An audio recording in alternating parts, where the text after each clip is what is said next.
Hello, this is going to be a really quick introduction into the basic interfaces of Blender. So hopefully you've installed Blender. It's asked you whether you want to use left click or right click. I would go for left click, it's going to be easier. And then you're presented with this empty 3D space, normally with what this block is, which we call the default cube. And there's a load of buttons around the edge. So let's have a look at what we do. The first thing that you're going to want to do is learn to move around. So you can do that by scrolling in and out on the middle rolly wheel on your mouse. You can also use that if you push it down to pivot round, or if you hold shift, you can then pan around the object as well. You can also click these buttons on the right hand side of the viewport, which will let you pan and zoom as well. Then we have all these buttons along the top. We have file, like you would normally get, edit, and render. Render is for when you want to create a picture. This tutorial is aimed more at 3D printing, so I'm going to skip over a lot of that for now. There are other places on the internet you can find that information. Next, along the top, we have all these tabs, which are different windows you can use for different tasks. They all have various functions. Layout is the main one we'll use, but there's also the modeling window, which is just a way of editing shapes and the things that you build.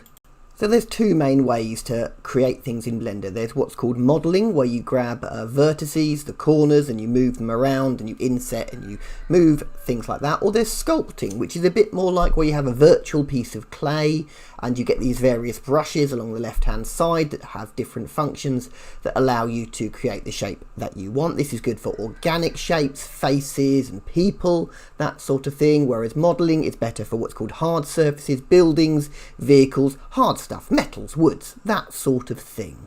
You may be tempted to dive straight into the sculpting area of Blender, but if you do that and you click on a brush and click on your object, nothing's going to happen because it takes a bit of setting up. There's various settings to edit and parameters to sort out. So I would suggest starting off with the layout or modeling tab.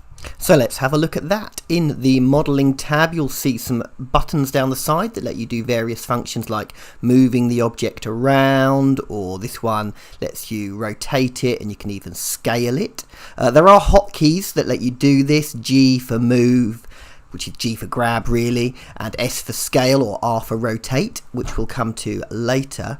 But this is object mode, and it doesn't really let you do anything except move things around and maybe squish them if you're scaling them. If you really want to get involved with an object and change its basic shape, you need to go into what's called edit mode, and the button for that is up here. So in edit mode you can grab the corners or vertices and move them around, or with this button you can select faces and extrude them and twist them and extrude them a bit more, and this is how we build basic shapes in Blender with those functions. This little menu at the top also takes you into different modes such as sculpt mode and weight paint, none of which you need to worry about right now for 3D printing.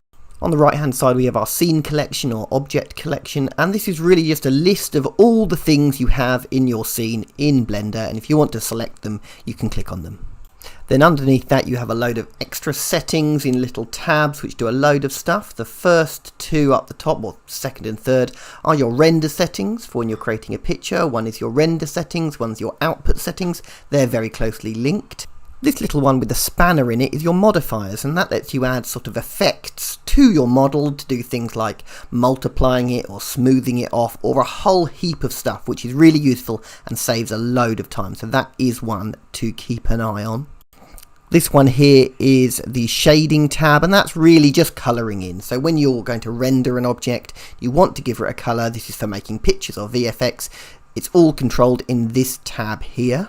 Next we have our viewport settings on the top right here, and this just controls what this little area in the middle looks like. So you can do stuff like turn off the lines in the background if you just want to focus on your object, and it's useful if you've got a complicated scene and you just want to focus on one thing. That's controlled at the top right up here in these first set of buttons. Then we have these ones which are more viewport options. So this one is wireframe view that lets you see the wires, and you have solid, material view and rendered view, which is what it would look like if you finally rendered it, and you can flick through them with these little circles in the top right hand corner. One thing that is nice, which is in solid view, which is this one, you can flick between a sort of transparent mode using this little button here, which lets you go transparent, and that is really useful for kind of seeing half through an object, which is something you'll need to do quite a lot, I imagine. Down the bottom here we have our animation timeline, so if you are animating an object you can scroll through your animation with this and see your frames on the right hand side. But if you don't need that, in fact if you don't need any of these windows with Blender, grab the corner, drag down, and a little arrow appears and you can collapse the window. If you just want to focus on modelling, you're not doing any animating, you can do that. And then in the top right as well, there's this little drop down menu here which lets you change entirely what the window's about. So it's entirely customizable and you can make anything into anything else that you need it to, and also get yourself completely lost. So yes, this can get a little bit complicated because there's loads of options to do with shading and editing and timelines and dope sheets, which is another animation thing. So unless you really know what you're doing, I would leave it as it is. Those tabs at the top we talked about earlier also let you do similar functions of swapping windows around. But that's the basic interface of Blender. Just an overview. Hopefully it's explained a few things to you. I will be doing more tutorials mainly aimed at 3D printing techniques, kit bashing, that sort of stuff, which should launch over the next few months. So if you're interested in that, give the channel a like and a subscribe, and I hope to see you again really soon. Like the video, follow me around, press the bell, it makes no sound. Like the video, press subscribe, I don't know why I am alive.